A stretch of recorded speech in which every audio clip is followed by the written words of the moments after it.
Hello दोस्तों। आज के इस लेक्चर में हम लोग हीट इंजन रिलेटेड कुछ क्वेश्चंस करेंगे। हीट टू से रिलेटेड कुछ क्वेश्चंस है जिसमें हम लोग efficiency, heat engine, Carnot engine ये सब के बारे में समझेंगे। उससे रिलेटेड क्वेश्चंस को देखेंगे। तो चलिए शुरू करते हैं हम आज के सेशन का पहला क्वेश्चन। क्वेश्चन बोल रहा है कि Carnot engine takes 1000 kilo calorie of heat from a reservoir at 827 degree Celsius. Okay. और सिंक का टेम्परेचर गिवन है और एग्जस्ट कर रहा है sink at 27 degree Celsius. How much heat is rejected to the sink, what is the efficiency of the cycle. तो let's draw the block diagram of Carnot cycle. तो अपने पास दोस्तों ये सोर्स और ये सिंक है और इसके बीच में लगा हुआ है हमारा कार्नोट इंजन। और कार्नोट इंजन क्या करेगा, जो भी हमारा इंजन है, कार्नोट इंजन मैक्सिमम एफिशिएंसी आपका देता है। तो ये हमेशा हीट हायर टेम्परेचर, जो सोर्स है उसका टेम्परेचर गिवन है आपको 820, T1 का वैल्यू गिवन है 827 डिग्री सेल्सियस। बट टेम्परेचर हम केल्विन में लेंगे, तो इसको केल्विन में अगर कन्वर्ट करोगे तो 827 प्लस 273 ऐड करेंगे तो ये वैल्यू हो जाएगा आपके पास 1100 kelvin. So T1 is 1100 kelvin. हमेशा टेम्परेचर आपको केल्विन में ही लेना है थर्मोडायनेमिक्स में। और T2 जो सिंक टेम्परेचर है, सिंक टेम्परेचर वो गिवन है अपने पास 27 डिग्री सेल्सियस। और इसको भी आप केल्विन में कन्वर्ट करेंगे तो 27 प्लस 273 अगर मैं ऐड कर दूं तो ये आ जाएगा आपके पास 300 केल्विन। 300 केल्विन। तो T2 जो सिंक लोअर टेम्परेचर है वो है 300 केल्विन। और ये हमारा इंजन है, तो हीट इंजन को मैं ई सिंबल से डिनोट कर रहा हूँ। अकॉर्डिंग टू क्वेश्चन ये हीट इंजन हीट ले रहा है रिजर्वायर एट हायर टेम्परेचर। और ये हीट Q1 का वैल्यू है 1000 किलो कैलोरी। इस हीट को इंजन क्या कर रहा है, कुछ वर्क में कन्वर्ट करेगा और कुछ हीट को ये रिजेक्ट करेगा जो सिंक लोअर टेम्परेचर है। तो क्वेश्चन में आपको जो पूछा जा रहा है, according to question we have to calculate the value of this lower temperature. Lower lower temperature में हीट जो एग्जस्ट हो रहा है Q2 का वैल्यू कैलकुलेट करना है और आपको इफिशियंसी कैलकुलेट करना है। तो कार्नोट इंजन का इफिशियंसी का फॉर्मूला है nmax, जो अपने पास होता है this is 1 minus T2/T1, T2/T1 into 100 करेंगे तो परसेंटेज में इफिशियंसी मिल जाएगा। तो 1 माइनस T2 हमारे पास कितना गिवन है क्वेश्चन में देख लो, 300 केल्विन। 300 अपॉन 1100 इंटू 100 में कन्वर्ट करेंगे तो इफिशियंसी जो मिलेगा इन परसेंटेज आपको मिलेगा। तो इसको अगर आप सॉल्व कर लोगे तो इफिशियंसी का जो वैल्यू आएगा, एलसीएम लेंगे तो 8/11 इंटू 100। तो सॉल्व करने पे दोस्तों आपको मिल जाएगा दिस इज 72.72%। तो ये हमारा इस साइकिल का इफिशियंसी आ गया। अब क्वेश्चन में जो आपको पूछा जा रहा है कि इफिशियंसी निकालिए और कितना हीट रिजेक्ट हो रहा है सिंक को Q2 निकालिए। ठीक है। तो हम लोग को जो पता है इफिशियंसी से रिलेटेड, इफिशियंसी से भी आप डील कर सकते हैं, इसको इफिशियंसी से भी डील कर सकते हैं। और एक और तरीका है, ये मुझे पता है कि जो हम Q2/Q1 लिखते हैं, Q2/Q1 this is also equal to T2/T1। T2/T1 मतलब जो परफॉर्मेंस हीट के टर्म में होता है वही टेम्परेचर के टर्म में भी होता है, T2/T1 इन कार्नोट इंजन। तो Q2 का वैल्यू आपको निकालना है और Q1 क्वेश्चन में दिया हुआ है कितना, 1000। और T2 is 300 and T1 is 1100। तो यहाँ से आप सॉल्व करेंगे तो कुछ वैल्यू आएगा सॉल्व Q2 का वैल्यू। आफ्टर सॉल्विंग आपको आएगा ये 2.72 इंटू 10⁵ कैलोरी आएगा। और इसको किलो कैलोरी में ले सकते हैं। ये आपके पास जो गिवन है Q1 ये किलो कैलोरी गिवन है, इसको 10⁵ मल्टीप्लाई करो तब 10⁵ आएगा। ठीक है। तो सॉल्व करेंगे तो आपको आंसर मिल जाएगा। क्या पहला क्वेश्चन क्लियर है? तो आपकी इफिशियंसी का फॉर्मूला ध्यान में रखना है।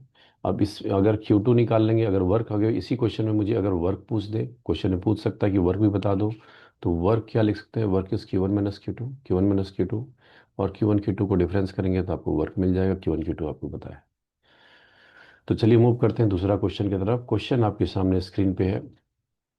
क्वेश्चन में बोला जा रहा है कि one of the most efficient engine ever developed operated between, temperature already kelvin में दे दिया 2100 to 700 kelvin, its actual efficiency is 40%, what is the what percent of its maximum possible efficiency is this? तो question में आपको actual efficiency दे दिया है और बोल रहा है क्या कितना परसेंटेज होगा, what percent of its maximum possible efficiency is this? Maximum possible efficiency कितना परसेंट होगा? तो चलिए सॉल्व करने की कोशिश करते हैं हम लोग। तो मोस्ट इफिशियंट इंजन का मतलब क्या? हमारे पास इनडायरेक्टली ये बोल दिया कि ये दोस्तों हमारा कार्नोट इंजन है। कार्नोट इंजन ही एक ऐसा इंजन है जिसका इफिशियंसी सबसे हायर होता है। तो ये अपना सोर्स और सिंक के बीच में जो मोस्ट इफिशियंट इंजन है वो ऑपरेट हो रहा है।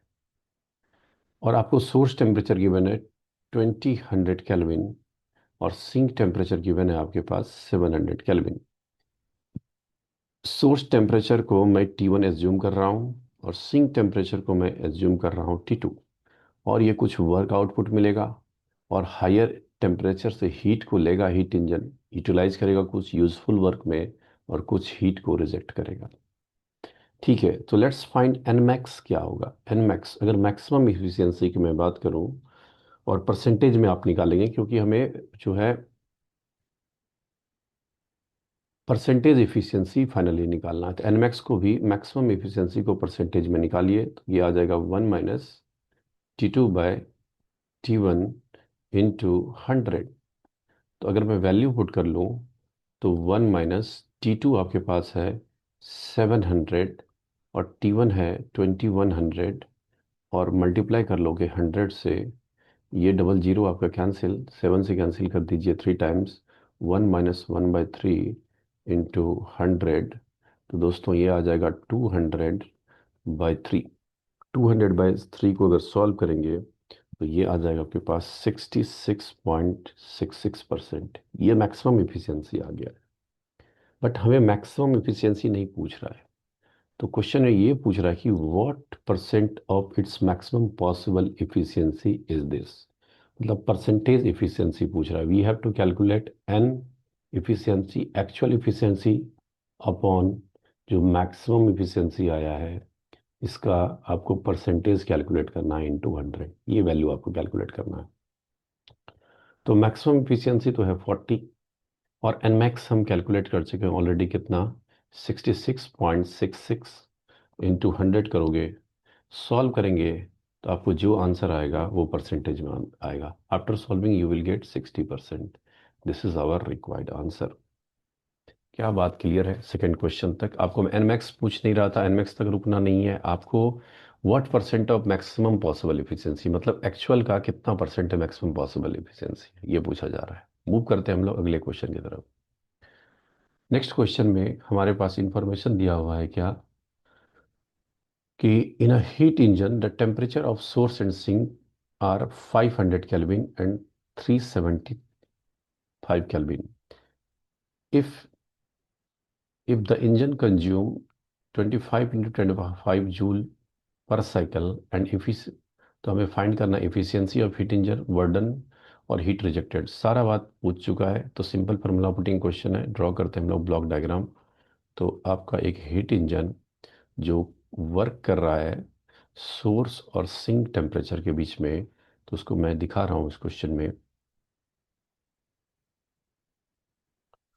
तो दोस्तों T1 टेम्परेचर ऑलरेडी हमें केल्विन में दे रखा है, दिस इज 500 केल्विन। और T2 देख रखा है, दिस इज 375 केल्विन। और ये हमारा हीट इंजन और ये work output W is work output.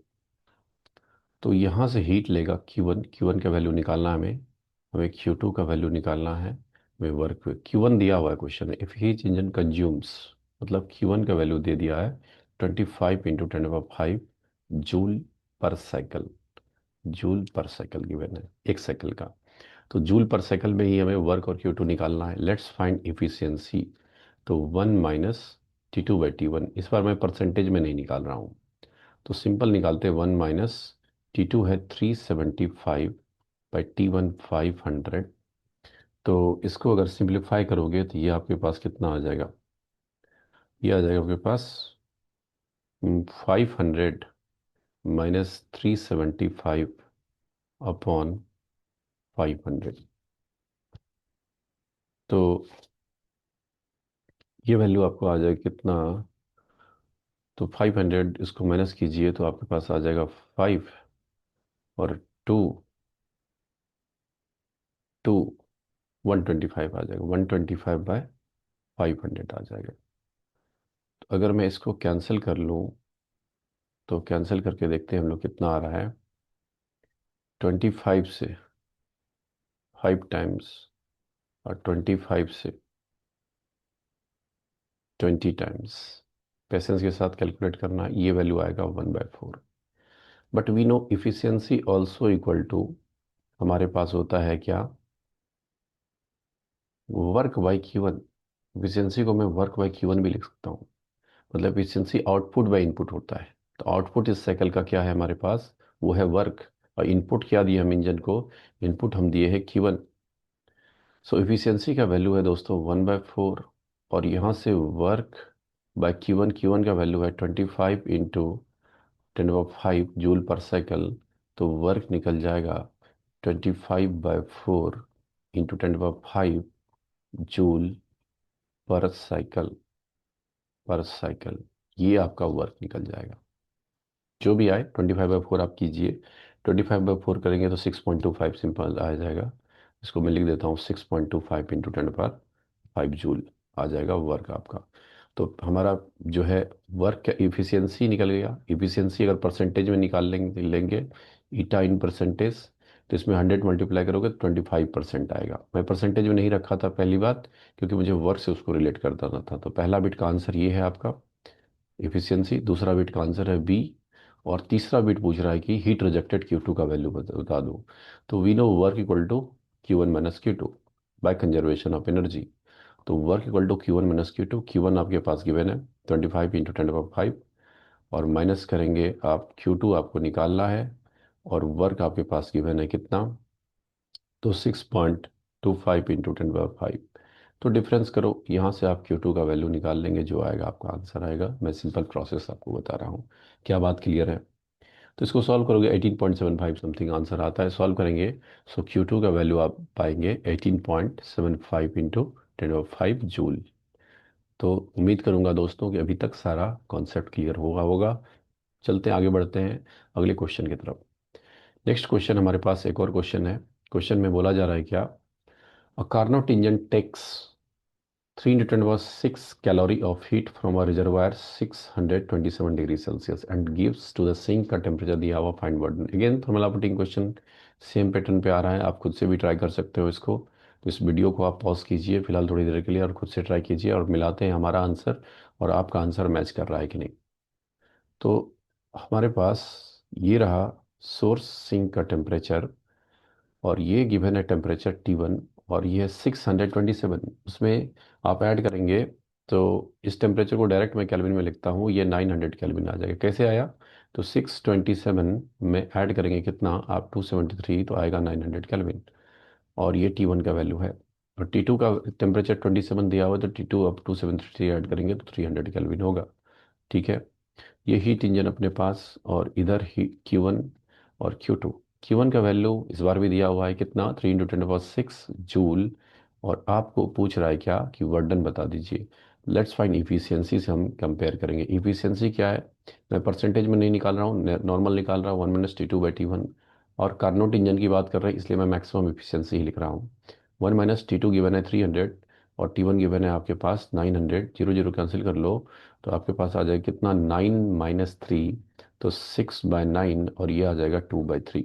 मैं परसेंटेज में नहीं निकाल रहा हूँ दोस्तों अभी। रीजन ये है कि we know efficiency also equal to work by जो हीट कंज्यूम होता है Q1।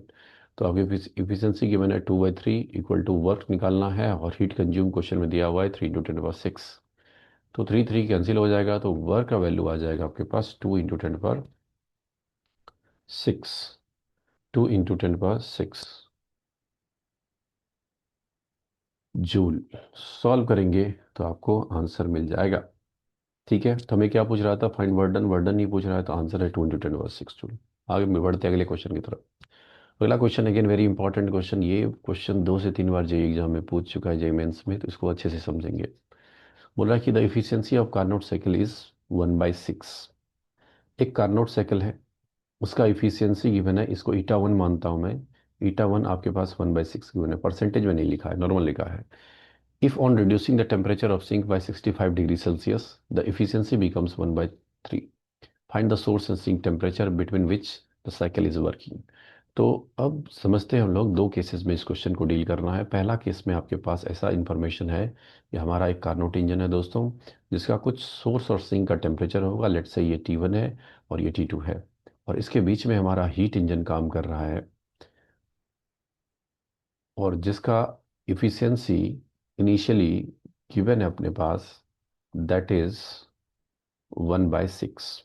1/6, यहाँ से हीट आएगा Q1, कुछ रिजेक्ट होगा Q2, और कुछ यूजफुल वर्क होगा W, और ये हीट इंजन है। अब क्वेश्चन में बोल रहा है according to second part of question, on reducing the source temperature by 65। Source का टेम्परेचर आप 65 से रिड्यूस कर दिए। ओके, तो इफिशियंसी हो गया क्या अपने पास? 1/3। सेकेंड केस का डायग्राम ये है। अब ये टेम्परेचर हो गया, पहले T1 था, T1 -65 डिग्री सेल्सियस। 65 से हमने इस टेम्परेचर को रिड्यूस कर दिया, ठीक है। और ये T2 टेम्परेचर है हमारे पास है। अब नाउ इफिशियंसी जो हो जाता है, अब ईटा 1 अगर लिखना चाहूँ, ईटा 1 एक्चुअली में क्या है? 1 - T2/T1 का वैल्यू है आपके पास 1/6 इनिशियली। तो यहाँ से अगर मैं T2/T1 निकालना चाहूँ, तो T2/T1 आ जाएगा कितना? तो 1 - 1/6 करेंगे तो इसका वैल्यू आ जाएगा 5/6। ईटा 2 जो क्वेश्चन बोल रहा है, ये 1/3 है। तो ईटा 2 को आप क्या लिखेंगे? ईटा 2 को आप लिखेंगे क्या? तो यहाँ वर्क होगा कुछ, हीट भी कुछ होगा, Q1 डैश मान लो, Q2 डैश मान लो। तो इसको लिख सकते हैं कि 1 माइनस जो हमारा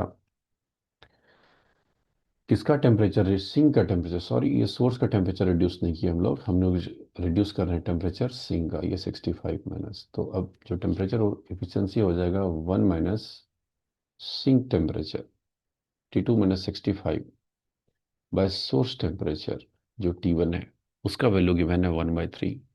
तो यहाँ से ऐसा करते हैं हम लोग कि इंडिविजुअल करते हैं वैल्यू को। 1 माइनस, अगर मैं T2/T1 लिखना चाहूँ, T2/T1, और माइनस माइनस प्लस हो जाएगा 65/T1। और इसका वैल्यू तो इनिशियली दिया हुआ था डायरेक्ट हमारे पास, कितना? ये value 1/6। 1/3 equal to 1/6 plus 65/T1। तो अब जो हम लोग लेंगे, तो 1/3 माइनस 1/6 अगर कर लोगे तो दोस्तों 65/T1 आ जाएगा। तो इसको एलसीएम लेंगे तो 6 एलसीएम हो जाएगा, और 2 - 1 तो 1/6 ही आएगा, दिस इज 65 और ये रहेगा T1। तो T1 का वैल्यू अगर निकालेंगे, तो आपके पास 65 × 6 करेंगे तो 33, और आ जाएगा कितना? 390 केल्विन आ जाएगा, 390 केल्विन। और इसको डिग्री सेल्सियस में कन्वर्ट करेंगे, 273 माइनस करेंगे तो आपके पास आ जाएगा 117 डिग्री सेल्सियस। क्या बात क्लियर है? किसी बच्चे के मन में डॉट आएगा, इस क्वेश्चन में अक्सर डॉट आता है कि सर यहाँ पे टेम्परेचर तो डिग्री सेल्सियस में था, बट इफिशियंसी में तो टेम्परेचर हम केल्विन में लेते हैं। दोस्तों डिफरेंस डिफरेंस चाहे डिग्री डिग्री सेल्सियस में लो या केल्विन में लो, बातें सेम है, यहाँ डिफरेंस है। तो डिफरेंस चाहे डिग्री सेल्सियस में लेंगे हम, केल्विन में लेंगे, बात सेम ही आएगा। तो 65 को केल्विन में कन्वर्ट करने की कोई ज़रूरत नहीं है, आप डायरेक्ट क्योंकि डिफरेंस लिख रहे हैं तो डिफरेंस सेम ही आएगा। और T2 हमारा केल्विन में मैं रख रहा हूँ। सॉल्व करेंगे, ये T2 का वैल्यू T2 जो है, T2 - 65 या केल्विन में है या डिग्री सेल्सियस में, बात सेम ही आएगा यहाँ से। तो ये जो डिफरेंस है, डिफरेंस हमारा सेम ही आएगा। यहाँ से T1 आपको सॉल्व करके वैल्यू आ गया। अब T2/T1 का वैल्यू है अपने पास 5/6, तो यहाँ से आप T2/T1 इक्वल टू 5/6 है। और आपको निकालना है क्या? आपको निकालना है T2। तो क्रॉस मल्टीप्लाई करो और T2 का जो वैल्यू आ जाएगा कितना, तो 5/6 इंटू T1। तो 5/6 और T1 हमारे पास निकल चुका है 390। सिंप्लीफाई करेंगे इसको तो ये कैंसिल होगा आपके पास। ये आ जाएगा 325 केल्विन आएगा। सॉल्व करने पे ये आएगा 52 डिग्री सेल्सियस। ठीक है, मैं एक बार फिर से रिकॉल कर रहा हूँ, इस पॉइंट को ध्यान में रखना आप सब। ये डिफरेंस हम लोग ले रहे हैं 62 - 65। तो डिफरेंस केल्विन में रखो या डिग्री सेल्सियस में लिखो, फर्क नहीं पड़ता। तो 65 को मैं केल्विन में ही, डिग्री सेल्सियस में रख के ही आगे बढ़ रहा हूँ, केल्विन में कन्वर्ट नहीं करेंगे। तो आंसर आपका T2 और T1 का आ चुका है। क्या बात क्लियर है? मूव करते हैं हम अगले क्वेश्चन। तो ये सारे क्वेश्चन जो था आपका हीट इंजन पे बेस्ड था। अब क्वेश्चन में जो अगला क्वेश्चन है, क्वेश्चन नंबर 5, अब ये रेफ्रिजरेटर का क्वेश्चन है। क्वेश्चन बोल रहा है कि और refrigerator works between, temperature given है, वाइल बी वर्क्स बिटवीन, उसका भी टेम्परेचर गिवन है, both removing heat equal to 2000 joule from a freezer, which of the better, which refrigerator is better. Okay, हम लोग गए दोस्तों मार्केट, और वहां पे आप रेफ्रिजरेटर परचेज करेंगे। तो रेफ्रिजरेटर वही बेटर होगा जिसका सीओपी ज़्यादा होगा। ठीक है, जिसका सीओपी ज़्यादा होगा वही रेफ्रिजरेटर हमें बेटर परफॉर्मेंस देगा। तो हमें उसी रेफ्रिजरेटर को चूज करना है जिसका सीओपी, सीओपी जो कोफिशिएंट ऑफ परफॉर्मेंस, वो ज़्यादा होगा, उसी को हम लेंगे। तो हमारे पास यहाँ पे दो रेफ्रिजरेटर है जिसका मैं ब्लॉक डायग्राम ड्रॉ कर रहा हूँ। तो पहले वाला रेफ्रिजरेटर जो काम कर रहा है, सोर्स और सिंक टेम्परेचर हमें दिया हुआ है। फर्स्ट रेफ्रिजरेटर, इसको मैं R1 मानता हूँ। तो R1 का जो लोअर टेम्परेचर है -10 डिग्री सेल्सियस। -10 को आप केल्विन में कन्वर्ट कर लो, -10 + 273, ये इसका T1 आ जाएगा। तो इसको करेंगे, करेंगे -10 करेंगे तो आपके पास आएगा 263 केल्विन। और जो सोर्स टेम्परेचर है वो 27, तो 27 करोगे 273 में ऐड, तो ये आ जाएगा 300 केल्विन। तो रेफ्रिजरेटर को चलाने के लिए हमें करंट सप्लाई देना पड़ता है, तो वर्क आपको इनपुट करना पड़ता है। तो रेफ्रिजरेटर क्या करता है कि लोअर टेम्परेचर से हीट को लेता है, इसको मैं Q2 ही मान रहा हूँ। और हायर जो टेम्परेचर है, मतलब हमारा जो रूम है, उसमें हीट को रिजेक्ट करता है। क्वेश्चन में दिया हुआ है कि ये रेफ्रिजरेटर जो freezer, freezer is at lower temperature, जिससे हीट एक्सट्रैक्ट कर रहा है वो है 2000 जूल। और जो रेफ्रिजरेटर R2 है वो वर्क कर रहा है आपका -27 और 17 डिग्री सेल्सियस के बीच में। तो इस रेफ्रिजरेटर का, इसको T2 मानो, लोअर टेम्परेचर को हमेशा T2 मानते हैं, और इसको T1 मान लिया क्योंकि Q1 यहाँ स्टैंड कर रहा है। और ये जो R2 है आपका दोस्तों, R2 क्या कर रहा है कि सिंक का टेम्परेचर, इसका इसका सिंक का टेम्परेचर मैं मान लेता हूँ T2 डैश, और ये -27 3 है। तो आपको 273 और -27 कर लेंगे तो आपको T2 डैश मिल जाएगा। और यहाँ पे T1 डैश जो है, जो आपका रूम का टेम्परेचर जो है जिसमें हीट रिजेक्टेड हो रहा है, वो 17 है। 17 + 273 करेंगे तो ये सिंपल हो जाएगा कितना, 10। और 1 + 290 केल्विन, 290 केल्विन तो ये आ रहा है। और इसको अगर माइनस करेंगे आप, तो 13 - 7, तो ये हो जाएगा 6। कैलकुलेशन चेक कर लेना। 13 - 7 तो 6, और ये बचेगा 6 - 2 4, 246, 246। तो 246 थोड़ा सा चेक कर ले रहा हूँ मैं, हाँ 246 केल्विन ही आएगा। तो अगेन इस रेफ्रिजरेटर को ऑपरेट करने के लिए हमें कुछ वर्क देना पड़ रहा है। और ये हीट को Q2 डैश का वैल्यू भी इसके लिए 2000 जूल ही दिया हुआ है। और ये कुछ हीट को रिजेक्ट करेगा जो हमारा Q1 डैश है। तो this is one first refrigerator, ये फर्स्ट है हमारे पास ए, जो ए है रेफ्रिजरेटर ए, और ये है बी। तो लेट्स फाइंड सीओपी। सीओपी का फॉर्मूला क्या होता है? सीओपी होता है जो हमारे पास आउटपुट, आउटपुट मतलब डिजायर्ड इफेक्ट, आउटपुट मतलब Q2, और इनपुट मैं वर्क दे रहा हूँ। तो हम लोग वर्क को क्या लिख सकते हो? Q2 अपॉन वर्क को लिख सकते हैं यहाँ Q1 माइनस Q2 ही, क्योंकि आप जो एनर्जी इनपुट दे रहे हो, तो अगर कंजर्वेशन ऑफ एनर्जी यूज करोगे तो ये हीट इंजन को, आर को क्या सब जा रहा है? एक वर्क जा रहा है, एक लोअर टेम्परेचर से जा रहा है Q2, मतलब Q1 is sum of work plus Q2। तो यहाँ से वर्क अगर निकालोगे तो work is what? This is Q2 minus Q1। तो वर्क का वैल्यू अगर मैं Q2 माइनस Q1 डाल दो, ये Q2 जो हमारे पास, सॉरी Q1 माइनस Q2 ना, हाँ Q1 minus Q2, work is Q1 minus Q2। और तो अगर सीओपी मैक्सिमम निकालना चाह रहे हैं, सीओपी मैक्सिमम को मैं कंपेयर करूंगा, तो जो Q2 है उसको सिंपल T2 से रिप्लेस कर दो, T2 upon T1 minus T2। तो पहले हीट इंजन के लिए मैं सीओपी ऑफ फर्स्ट इंजन निकाल रहा हूँ ए, तो उसके लिए T2 आपको गिवन है कितना? 263, और T1 आपके पास गिवन है 300 माइनस 263। तो सॉल्व करेंगे तो ये आपके पास आ जाएगा, सीओपी को हम लोग बीटा से रिप्रेजेंट करते हैं, तो बीटा ऑफ सीओपी ए आ जाएगा 7.1। 7.1 सॉल्व करते रहना आप घर में, मैं आपको प्रोसेस सिखा रहा हूँ कैसे अटेम्प्ट करेंगे क्वेश्चन को। और सी ओ पी और बी निकालेंगे दोस्तों, तो अगेन वही फार्मूला है, इसी को मैं यूज़ करूंगा, अभी जो फार्मूला आपके सामने लिखा हुआ इसी को यूज़ करूंगा। तो T2 इसके लिए कितना है?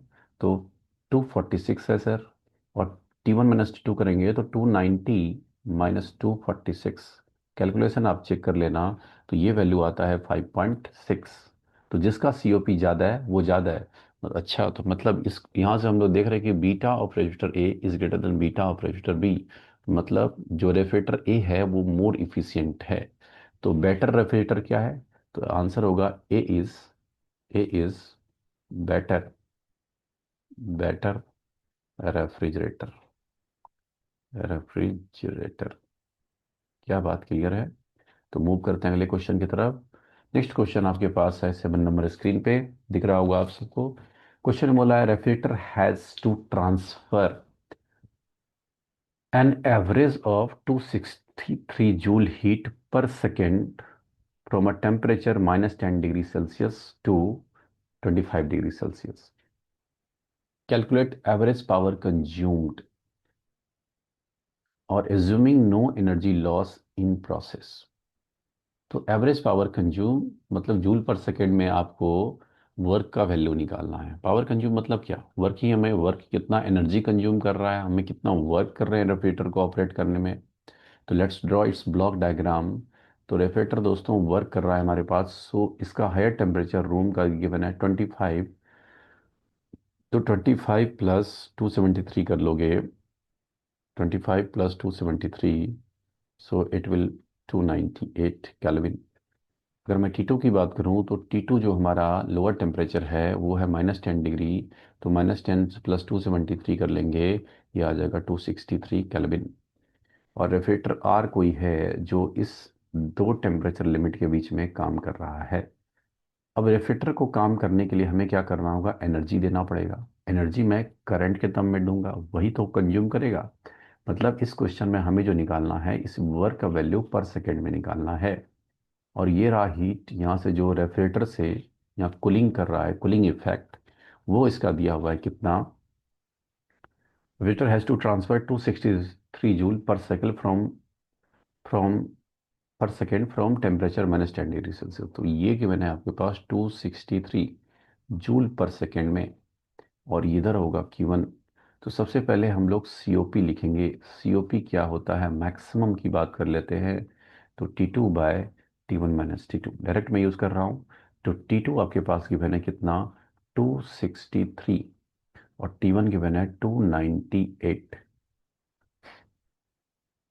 ओके, 298, और माइनस आपकी करेंगे 263। ओके, तो सीओपी जब सॉल्व करोगे तो आपके पास जो वैल्यू आएगा, तो 263, और ये डिफरेंस करोगे तो 298 माइनस 263 अगर करेंगे तो आ जाएगा 5, और ये आ जाएगा 3। 35, 35। But COP also we know, COP equal to क्या लिख सकते हैं हम लोग? तो जो output by input, output desire effect है Q2, Q2 बाय वर्क भी लिख सकते हैं हम लोग इसको। और हमें क्वेश्चन में वर्क ही निकालना है, तो वर्क इक्वल टू लिख सकता हूं मैं क्या, Q2 का वैल्यू गिवन है 263, और ये 35 मल्टीप्लाई होगा बाय 263, टू 263 कैंसिल, तो वर्क आ जाएगा कितना, 35 joule per second. Joule per second तो पावर का यूनिट होता है, इतना ही पावर ये एक सेकेंड में कंज्यूम करेगा, तो answer is 35 joule per second. उम्मीद करूंगा कि आपको लेक्चर पसंद आया होगा। मिलते हैं अगले लेक्चर में कुछ इंपॉर्टेंट क्वेश्चन के साथ। तब तक के लिए बहुत बहुत धन्यवाद। Thank you for watching this video.